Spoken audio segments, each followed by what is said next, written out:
Dorothy, a 3-year-old, was engaged in playful activities when an accidental fall sent her tumbling down a flight of stairs.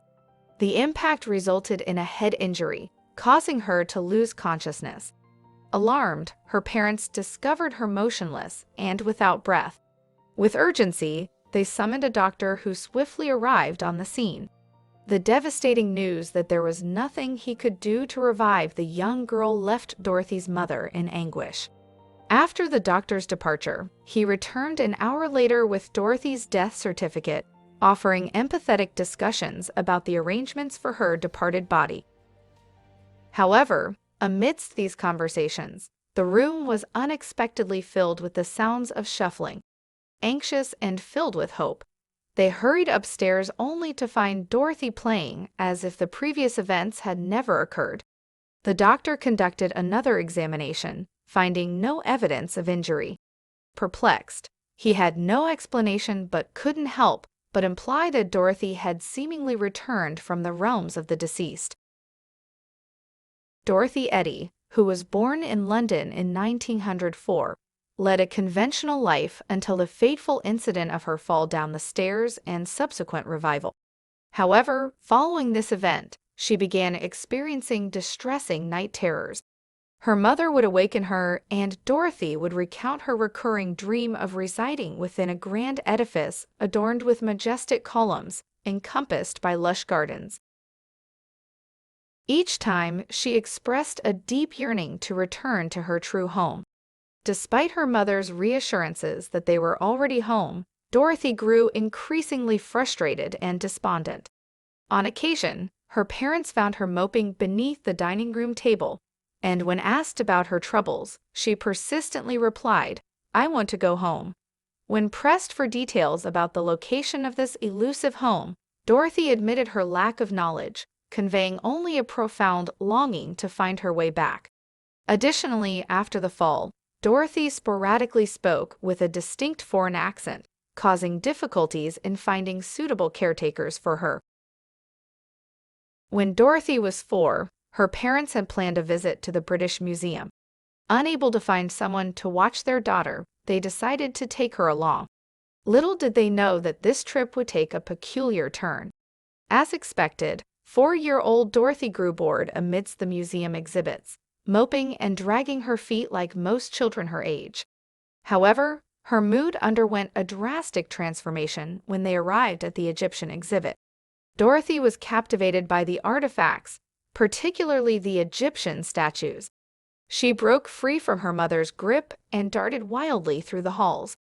Kissing the statue's feet, she scolded people for wearing shoes in the presence of gods. Her mother was mortified by Dorothy's behavior, but then something remarkable happened.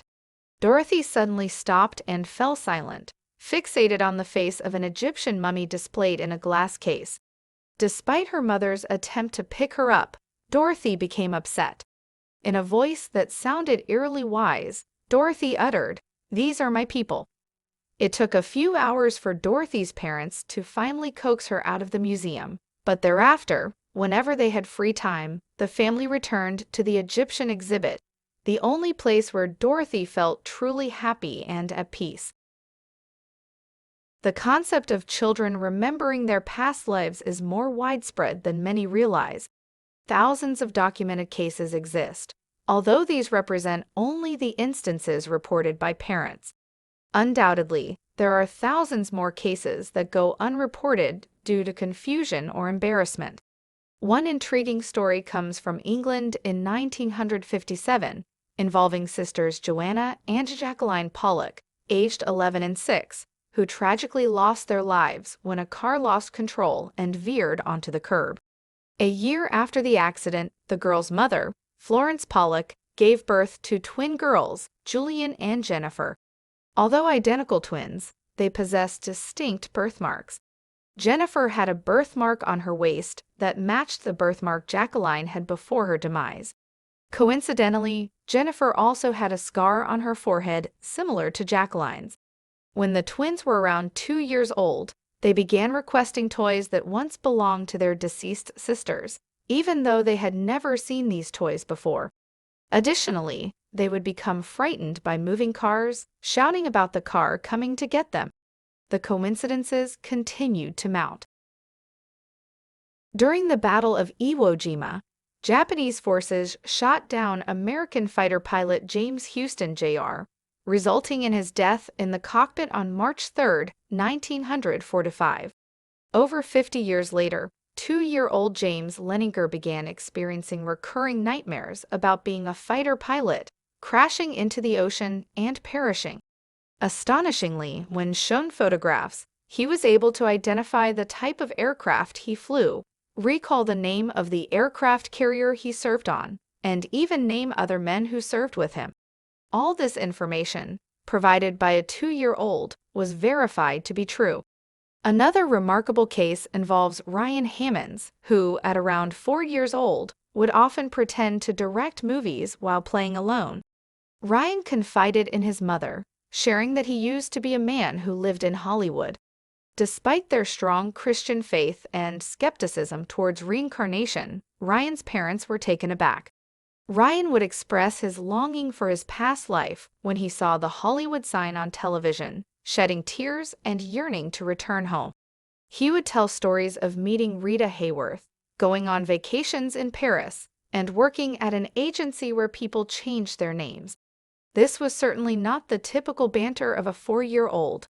One day, Ryan's mother brought home a book about old Hollywood, and as they flipped through the pictures, they came across a photo that caught Ryan's attention. He exclaimed, "Oh look, that's George. We did a picture together. Oh, that guy's mean, they found me." The other man in the picture was Marty Martin, who did no Rita Hayworth, vacationed in Paris, and worked at an agency where names were changed. In most cases, recollections of past lives typically begin around the ages of 2 or 3, fading away by the time a child reaches 5. However, Dorothy Eady's memories continued to grow clearer as she grew older. It was only a matter of time before Dorothy Eady would uncover the truth about her true identity from 3,000 years ago. Dorothy Eady fearlessly embraced the notion of reincarnation, openly discussing it without concern for others' opinions. Her outspokenness, though a testament to her authenticity, posed challenges for a teenage girl in the 1920s. While her parents tolerated what they considered eccentric behavior, others were less forgiving. One Sunday afternoon, a priest arrived at the Eady residence, informing them that Dorothy was no longer welcome at Sunday school. She had refused to sing a hymn that spoke ill of Egypt, and her clash with the Sunday school teacher, arguing that Christianity had roots in the ancient Egyptian religion, proved to be the final straw. While it's debatable, evidence supporting such connections does exist, and Dorothy had been spending significant time at the British Museum, where she had caught the attention of Egyptologist Sir E. Wallace Budge. He took her under his wing, teaching her how to read hieroglyphics, and to no one's surprise, she quickly excelled, astonishingly so. Dorothy's dreams persisted during this time, but now that she understood their nature, she no longer felt frightened. Around the age of 15, she would awaken in the middle of the night, hearing the voice of a man named Hora. He would urge her to transcribe everything he said, prompting her to enter a trance-like state between wakefulness and sleep, scribbling notes in hieroglyphics.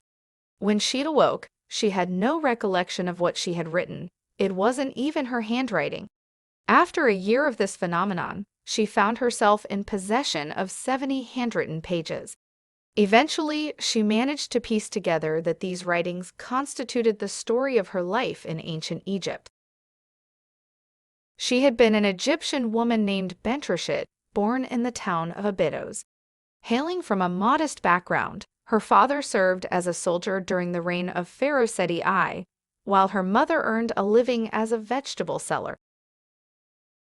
When Bentreshit was just 2 years old, her mother passed away, and her father entrusted her to the care of the Temple of Sultan, where she would be raised to become a priestess. At the age of 12, Bentreshit faced a choice: either leave the temple and venture out into the world on her own, or remain within the temple as a consecrated virgin. Opting for the latter, she took her vows. A few years later, she encountered Pharaoh Seti I, and the two engaged in an affair. When Bentreship became pregnant with the pharaoh's child, she had no option but to confide in the high priest about her relationship. In turn, the high priest warned her that her transgression against Isis was so severe that she would face trial and likely be sentenced to death. To protect the pharaoh from a scandal, Bentreship evaded trial by taking her own life. Dorothy now comprehended the entire narrative of her ancient existence. Over the following years, she held various jobs at her parents' theater until her breakthrough arrived in 1931 when she secured a writing position for an Egyptian public relations magazine in London. The 1930s presented a challenging time in Egypt. Although officially declared independent from the United Kingdom in 1922, the UK still exerted significant influence over the country's governments. Dorothy utilized her new role to advocate for Egyptian nationalism and complete independence. It was during her tenure at the magazine that she began corresponding with a wealthy Egyptian man named Amin Abdul Magwid. In 1933, Magwid proposed to her and she accepted, finally embarking on her first trip to Egypt in this lifetime. As she disembarked in Cairo, Dorothy fell to her knees, kissing the ground and weeping, declaring, "I'm finally home." Now, if Dorothy Eady truly experienced reincarnation, she would have a chance to substantiate her claims. Dorothy's marital journey began on a tumultuous note. Her husband's affluent family disapproved of her openness regarding her past life. Dorothy's profound connection to Egyptian culture and her outspoken nature clashed with her in-laws' views. After a few years, Dorothy and Magwid divorced, but not before she gave birth to their son, whom she named Seti. Dorothy Eady then decided to change her name to Omm Sety, which meant Mother of Seti in ancient Egypt. In 1935, she secured a position with Egypt's Department of Antiquities, becoming the first woman ever hired. Despite lacking formal training, she swiftly established herself as a respected scholar, publishing essays and articles on ancient Egypt and translating hieroglyphic documents. Eventually, in 1952, Dorothy was able to secure a job in Abydos, the town she believed she had lived in during her ancient Egyptian existence. Within the local community, she gained a reputation as an eccentric, devoutly observing ancient Egyptian religion, traversing barefoot and spending her nights in prayer and slumber within the Egyptian temples. In 1957, the newly appointed chief of antiquities sought to test Dorothy's claims. Although he acknowledged her uncanny understanding of ancient Egyptian culture, he remained skeptical about her past life in the Temple of Seti thousands of years ago. To put her to the test, he accompanied her to the temple one night, armed with only a torch for illumination. He challenged Dorothy to guide him through different parts of the temple, despite no publications or prior visits. Remarkably, Dorothy flawlessly navigated the temple's nooks and crannies, surpassing his attempts to stump her. On the sixth try, he conceded. One of Dorothy's recurring dreams or memories, depending on one's beliefs, depicted the gardens of the Temple of Seti, which archaeologists had yet to unearth. Dorothy directed scientists to the precise location, and upon excavation, the hidden tunnel she mentioned was indeed discovered. In 1964, Dorothy celebrated her 60th birthday, an age that, according to Egyptian law, signified retirement. However, as the first woman hired by the Department of Antiquities, she received special permission to continue working. Her invaluable expertise made her an irreplaceable resource. While Egyptologists couldn't explain the mechanism behind her insights, Dorothy's ability to recall information led to countless discoveries. Although her specialization revolved around the Temple of Seti I in Abydos, she claimed knowledge of other ancient Egyptian sites. Notably, she stated that the lost tomb of Nefertiti lay beneath the tomb of her stepson, Tutankhamun. While skeptics initially doubted this assertion, in 2015, radar imaging technologies confirmed the existence of a chamber precisely where Dorothy had indicated. Additionally, she claimed there was a small library beneath one of the feet of the Sphinx, and a few years later, archaeologists discovered the room. Reincarnation holds varying perspectives worldwide. While regarded as fringe science or pseudoscience in the Western world, it assumes a distinct significance in the East. Reincarnation is a fundamental belief within Hinduism, Buddhism, Sikhism, and numerous other religions, embraced by approximately a quarter of the world's population, nearly 2 billion people. The Dalai Lama, the spiritual leader of Tibetan Buddhism, is believed to be the reincarnation of Pema Dorji, the first Dalai Lama who passed away in 1474. Dorothy Eady presents one of the most compelling cases supporting reincarnation, but can it truly be considered evidence? Skeptics argue that while Dorothy exhibited knowledge of Egyptian tombs, tunnels, and rooms, she also made several inaccuracies. Some contend that Dorothy's brain injury from the fall down the stairs may have caused foreign accent syndrome, a genuine condition. They suggest that this injury also triggered her development of obsessive-compulsive disorder, with her obsession centered on ancient Egypt. It is undeniable that if Dorothy developed this obsession at such a young age, she would naturally acquire significant skill and knowledge on the subject. However, it's important to note that Dorothy was institutionalized multiple times for mental health issues, casting doubt on the reliability of her early life stories. Furthermore, all accounts of her experiences, such as the fall, her museum encounters, trance writing, and the temple darkness test, rely solely on Dorothy's own testimony. There is no supporting evidence for these events, leading us to accept them on her word alone. This skeptical viewpoint is shared even by renowned Egyptologists who typically dismiss mystical claims. They acknowledge that Dorothy's understanding of Egypt surpassed mere intuition, although they refrain from confirming her reincarnation status. Nevertheless, no one denies her significant contributions to the study of ancient Egypt.